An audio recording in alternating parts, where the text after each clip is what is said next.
Hi, hello everyone. Thank you. Why did I say thank you? Thanks.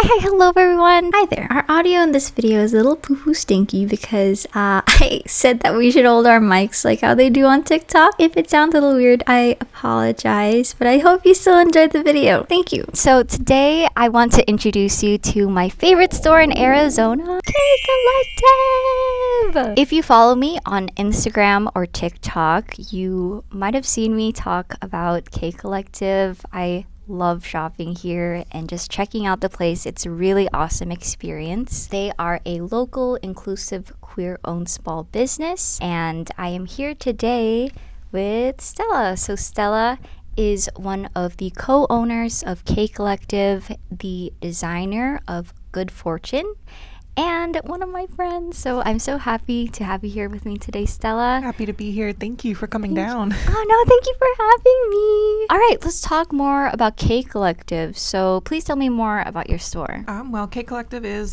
first and foremost an artist collective. We have over 90 different artists that we stock in store. We have a focus on alternative and J fashion. We carry lots of different independently designed clothing, accessories, artworks, pins, prints, etc. We have a little something for everyone, and the store is distinctly split into both a dark side and a light side. Dark side having more like gothic styles, visual Kei type fashion or influence, and then the lighter, more pastel side having more influence from fairy Kei and sweet Lolita and broader kawaii styles. But everything in store, save for our secondhand section, is either handmade or independently designed by an artist. Nice. Yeah, because I know that the store's slogan is literally alt fashion for all. Like, you go on the Kei Collective website, that's going to be the first thing that you see, like right there, alt fashion for all. And that's why I love Kei Collective so much, and that's why I like wanted to do this video, is because I want to show y'all that there's like an amazing store in Arizona that you can come and check out, like in person, touch everything, try on all the clothes. They have a, like, is it just one,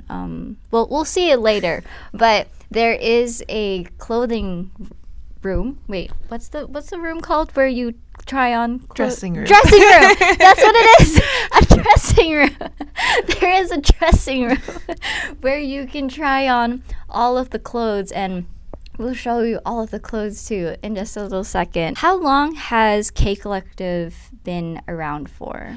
So the physical storefront since September of 2019. We did have the collective kind of as an entity before that, but we just hosted things like meetups and like small events. The opening idea was really that there was somewhere that was a safe space for people to go to fully like explore alternative styles and that different type of unique self-expression. So started with meetups, and then ultimately it felt like we needed an actual physical space to do that.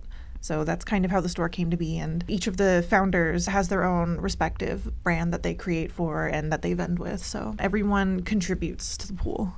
Oh, okay. So that's why there's the collective in the name. Well, like when you were building this physical brick and mortar store, what was the process like? How long did it take to build all of this? Everything kind of happened suddenly, as things like this do, where we had been talking about it for a long time, and then like all of the cards, the stars aligned. It was in the cards. We happened to suddenly kind of have this space appear to us, and then, but we had to move in like 2 months. Oh, whoa. So, oh my God. 2 months? Yeah, so we did a lot of DIY, basically. The main storefront, not the room we're in right, well, we did a lot of DIY in this room too. Yeah. But the main storefront, we built out within the span of 2 months. Redid the floors, put up the partition, and built the dressing room. But it was very hands-on. It was exhausting, to say the least. This was like a work of blood, sweat, and tears. We were working with very little, but I think we made something very special out of it. So when we opened, we had about 21 artists, I believe, on opening day. And since then, I mean, obviously we've grown quite a bit. And y'all just employed like 2 brand new employees, right? Our 2 helpers, one of them also runs their own respective brand within the shop. Eros and Ananke is their brand. I know them. The frog hats. They did the froggy hoods, yes. Oh my gosh. Nice. So they're a longtime friend of ours. Our other new employee, someone who we've worked with, who they don't have their own respective brand, but we have been in the same art scenes for a long time. They DJ for us at our events, and they're always present and doing stuff with us anyways, so it wasn't really a big jump for us to get them on the team. Yeah, they were there at the grand opening. So recently, Kei Collective had a grand reopening. They actually were there for our original grand opening too. So. Oh my gosh. Yeah, I think I'd move after. I think that's right. Had the grand opening. But even when I was still living in Texas, like I was, kind of keeping abreast. I'm like, what other word do I use? I was like keeping up with on the socials of Kei Collective and seeing and like seeing everything. And then when I found out I was moving here to Arizona, I was so excited. How did y'all come up with the idea to open and start Kei Collective? Like, was it just a random like, oh my gosh, we should start a thing? For me, we were lamenting the lack of like truly safe spaces to explore different types of style and forms of self-expression. I know at the time it was a lot more difficult to connect with other people in like the kawaii community at large, and I was lamenting that there wasn't just a gathering place where people could just go. Yeah. So the shop kind of formed on that idea. We were working together to host meetups and things like that, and it just felt like after a point, and from a business standpoint too, we're all always doing all this work. We're always working events. So we're working at anime conventions and other types of conventions just to spread the love, It didn't seem like a far jump. The community needed just a space that was specifically for it. Like I said before, it was kind of sudden that everything came together, but it felt like in that moment it was meant to be, Because other than just shopping, Kei Collective does also hold events. I have been to Kei Collective's like candy making event. That was really fun. Oh wait, no, that wasn't candy making. No, it was the decadent cases. Oh my god, I lied. I'm sorry.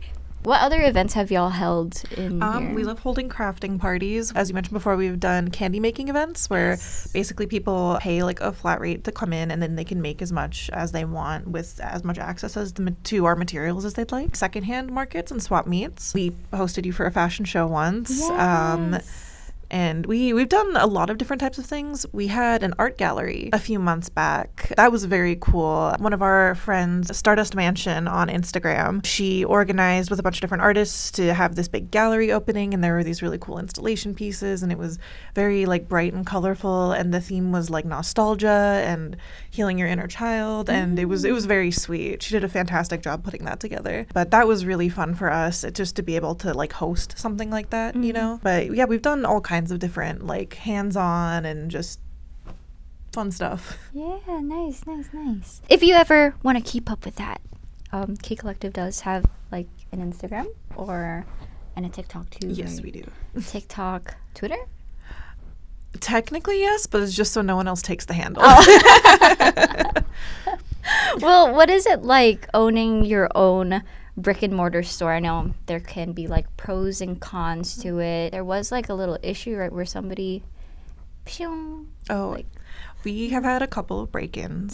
That's just something that's par for the course of owning a brick and mortar. And with the area we're in, it's not necessarily surprising. It's unfortunate when it happens, but I would say overall, running the business, it's extremely rewarding, but I don't think people have a full understanding of the amount of work that goes into something like this. Right. Especially doing something like this ethically, because we are by and for artists. So the artists that we work with are always our priority. That takes a lot more work than, not caring. Right. I totally get it. Yeah, we're doing a lot of work all the time. We're effectively, the three of us are doing the jobs of like a team of 10 to 20, depending. But it is rewarding, and it's nice knowing that people see us as this space where it's safe to come to, we're safe to work with, having positive interactions here, and we've seen people make community connections here that have been really heartwarming. I think overall that's been highly, highly rewarding for us. Yeah, like what are, some of your favorite parts of having a brick and mortar as compared to like an online shop? I think it's the face-to-face communication that you get with people. getting to see people interact with the things that you sell or the things that you make, the human connection of having the brick and mortar store and being able to facilitate meetups and events and things within the community and helping other people connect with each other too is extremely rewarding. And I think that that is a big highlight as compared to doing the online. And I also think that customers benefit from that also. Just being able to see things in person, being able to experience like textures and like falling in love with an item or seeing something that maybe you've seen online for a really long time and then you see it in person, you're like, you know what, this actually doesn't tickle my brain the way that I thought it did. Having people be able to have those interactions in person and like get an actual feel for what they want, I think is really useful for the customer and just for people generally. We also have been recently ramping up our secondhand selection. So we take on a lot more secondhand from the alternative and J fashion community locally. And that's been very exciting for people too. So kind of cycling things back through the community. People are a little more open to bringing things to us because they know it's going to go to someone who appreciates it. So I think that that's been positive overall. A good part of secondhand clothing is it being recycled and reused and stuff like that. But a big question that a lot of people have, especially with shopping with clothing, two big questions is pricing and sizing. So how does Kei Collective do with both of those things? So with our artist brands, they handled all of their pricing stuff. That's not really something that we weigh in on too much. Like we'll give them if there's any customer feedback, but they know their overhead and they know the cost of their pieces. You know, we're not involved in their manufacturing, so that's for them to handle, and we want to make sure that everything's fair to them as possible. So for that reason, there are a lot of items in store that are technically considered luxury items or maybe have luxury prices, but there's a lot of very careful thought that's put into how our artists price their items. Outside of that, though, part of the reason that we have the secondhand is because accessibility is important to us also. So we try and make sure that there's always things that people can afford in store. You can always find something for $1 or $5 or less in Kei Collective, be it a piece of clothing or an accessory or something. No matter what, if you only have $5, there's something you can take home. Nice, very nice. Oh, and then also sizing as well. Oh, yes, sizing, that's right.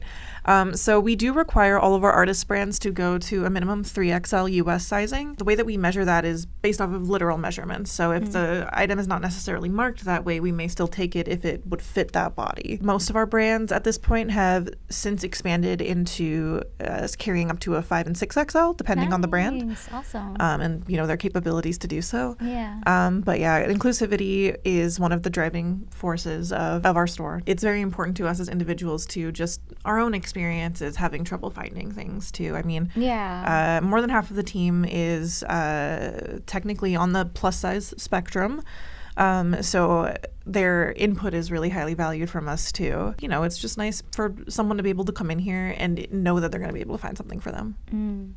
Yeah, absolutely. Well, where do you see Kei Collective 5 years from now?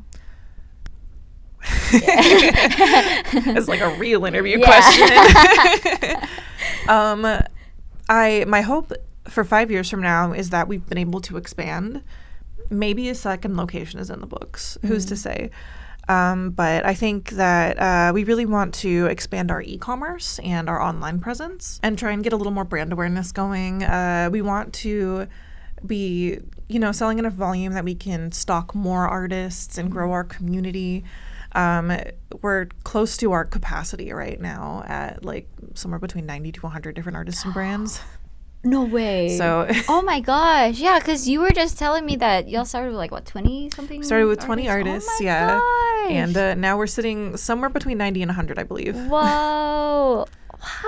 So oh my we've got gosh. a big community of people here. And I want to always be able to bring new people in. So the hope is that expansion is in the books.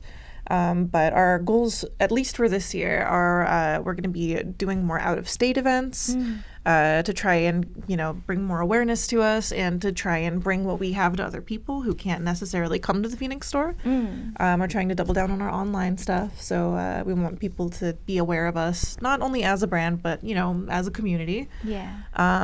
And we're also expanding on our secondhand efforts because we want to make sure that no matter what, there is a large component of the business that is green and what's the word I'm looking for? Sustainable. We do have sustainability practices in store that we pretty strictly adhere to, but always the best way to remain sustainable and green and eco-friendly is to just shop secondhand. So you talked about expanding online e-commerce. Well, if anybody wants to shop Kei Collective online or to, support, follow you, where can they find y'all online? So our Instagram is Kei Collective. That's KEI Collective. Nothing in between. TikTok is TikTok also. Sorry. TikTok is also Kei Collective. You can follow us on Twitter if you want. We won't post. You can follow us. Maybe someday. We also have our website, keicollective.com, where the vast majority of our product is listed. We also are going to be hosting Secondhand Sundays coming up soon on our Instagram. So if you're following us there, once a month we're planning on getting all of the secondhand that we have listed online so people can shop. We don't keep it on our website because that's too much work for the size of our team. But we can do an Instagram sale every now and again. Nice. And how else can they support you online? Just, interacting with us, telling us what you want to see. We're always happy to answer questions. We do also have a Discord. If you go to any of our social media profiles, the invite is on our LinkedIn tree. Or not LinkedIn tree, link tree. Oh, right, LinkedIn. Yeah. I was like, yeah, it's LinkedIn on the tree. Oh, that. True. If you go to any of our social media sites, our Discord is in our link tree. Yes. Link.tree or something. I don't know. It's weird how they have. Anyways. They're a little quirky. Yeah. But, all right. Well, let's go ahead and take a look around then, shall we? Let's check out the space and kind of show over, because I know that y'all did renovations pretty recently. So yes, we now have about 80% more floor space. So it's pretty significant for us. Heck yeah. All right, so let's go ahead and look around. Whoa!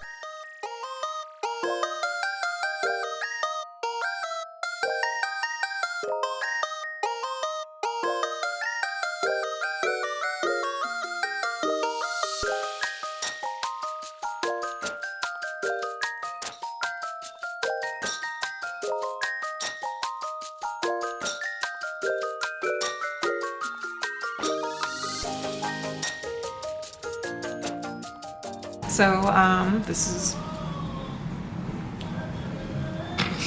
Where are we? Where are we? I don't know. Entrance leads to our main showroom where we keep most of our smaller items. So pins, postcards, jewelry, etc. lives in here. We can see this store right here. It's not open right now, but our sister shops, Wookie Shops, just recently opened. It's a friend of ours who's heading that business. She's also doing an artist collective style business, but it's more gothic inclined and definitely like a little bit more like US gothic versus the J fashion influence that we carry on this side. We've got stickers, pins, small prints, bags. Plush is in this room. What is that? I'm right standing in front of. Oh no, it looks cool. So all of our fine jewelry is kept in this case.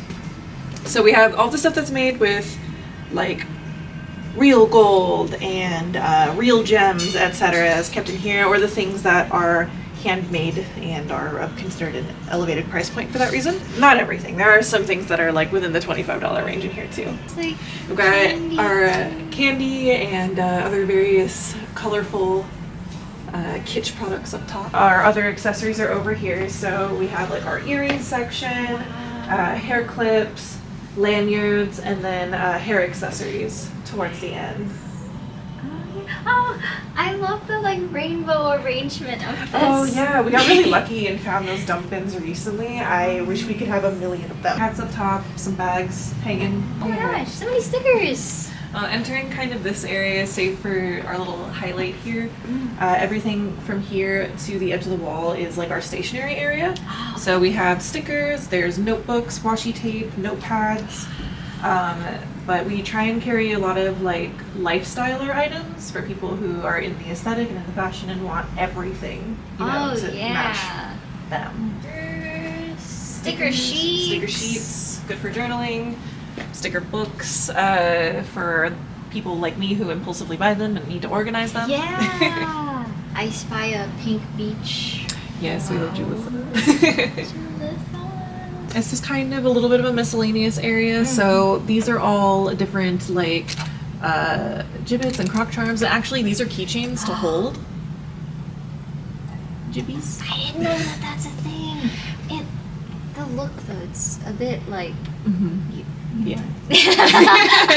We were kind of like, oh, that's kind of fun. With the croc. Yeah. We've had people not quite realize they're like, oh, these paddles are kind of cool. I'm like, yeah, look at function. We've got our wall of plush on this side, and everything over here is bags. So we try and split things up by aesthetic. Sometimes we have a little bit more of like a light side or dark side item than the other, so they get kind of mixed up. But these are all wearable bags on either side here. And then we have our dark side plush and our selection of socks and stockings, which these will be moved at some point. But they all are playing together nicely. We only recently started carrying Demonias and other shoe brands. So we have a couple indie shoe brands and then the one big one. Small section for things that are like D&D inspired, because there's a huge overlap in the community that participates in alternative fashion and the community of people with a vivid inner world. Vast majority of our artists are local or were local. Some of them have moved away. But I'd say about 60 to 70% of our artists are based out of Arizona. Oh, nice. We do have a small handful of international folks too. We've got a couple of people from Japan, and we've got a couple of people from Canada. And jewelry. Oh, Eggland Creations. She's great. Yeah, we have a few of her jewelry pieces. We have her apparel and bags are both in-store and online. Nice. Are these like second-hand? Yes, so these are all second-hand shoes. We do have some bug taxidermy, and then I see. Oh my god, I didn't see those ever. That's all good. Yeah, so those are all actual specimens. Oh, and I like how there's like dollar rings, seconds pins. Oh yeah, right so these are the things that are, well, not all of them are discounted. Some of them just come at that price. But yeah, we've got dollar rings. The seconds pins are steeply discounted, and they're bundled. If you get more than one, you get however much off. And then we have these cycle out really quickly, so it depends on what's in, but we have different decor clips that make their way through there.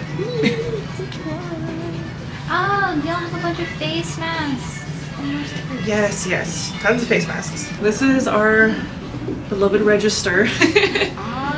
I spent a lot of time just doing that one day because we were early and open, and I was like, I have to decorate, but no one asked me to do that, so that's on me. I know these are Rainy Loon, right? Yeah, the frogs are from Rainy Loon. We also have a lot of plushies from Precious Babies. She makes all of the sea creatures and little Halloween bunny. Her stuff is super, super cute.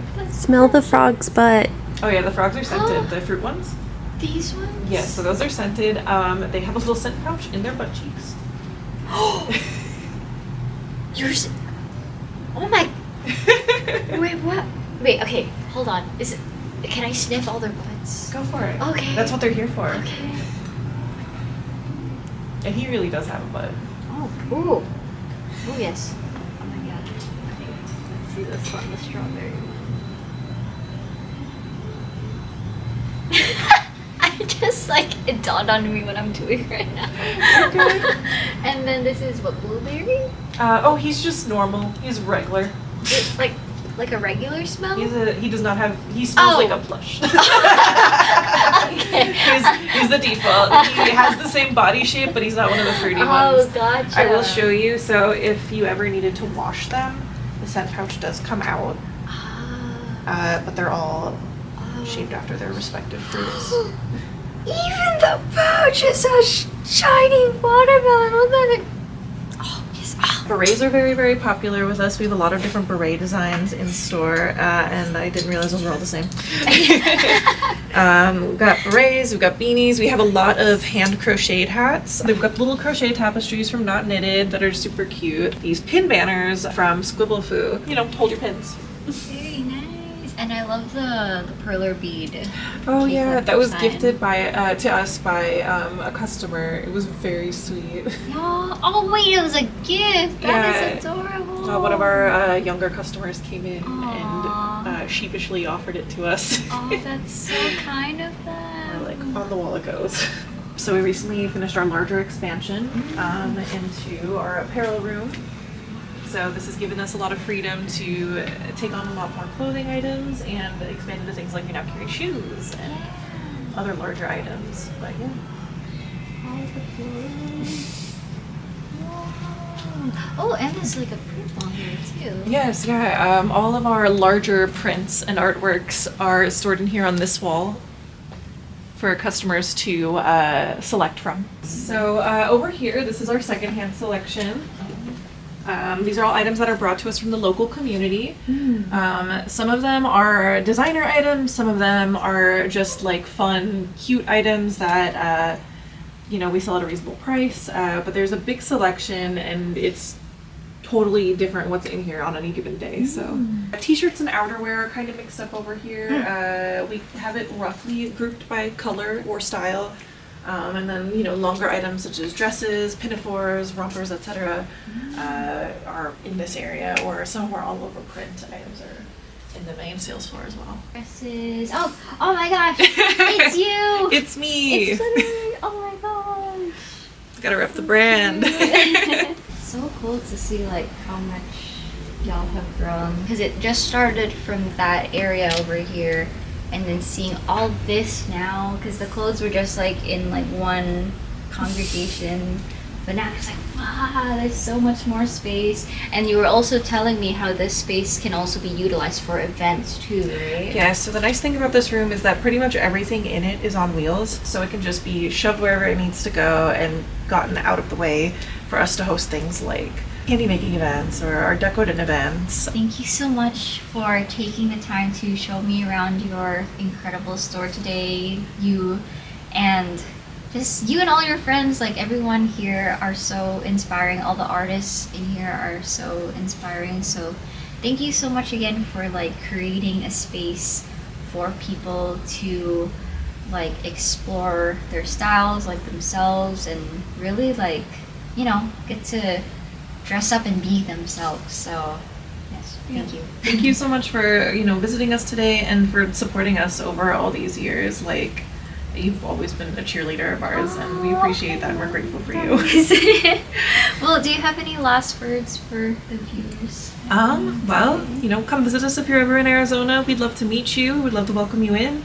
We have recently switched our hours. We are open 7 days a week, and our shop online is open 24/7, so you can always visit us at keicollective.com.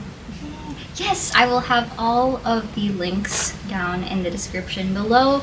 But if you're ever in Arizona, if you ever get the chance to be here, highly recommend 10 out of 10 checking out the space and seeing it in person, because it's a whole experience, like actually seeing and feeling and smelling all the frog butt smells and just like all your 5 senses tingling, live ASMR in the store. Maybe even a 6th sense. Oh god. Thank you again. Thank you all so much for watching. I will see y'all in the next video, so take care and bye bye. So, I know y'all have a special employee. Yes, so he is the CEO, manager, employee, billionaire extraordinaire. Ooh. Katie is our beloved master. Hello, Katie. He handles all the pest control in store. How are you doing today, Katie? Awesome. Well, do you have a message for the viewers watching?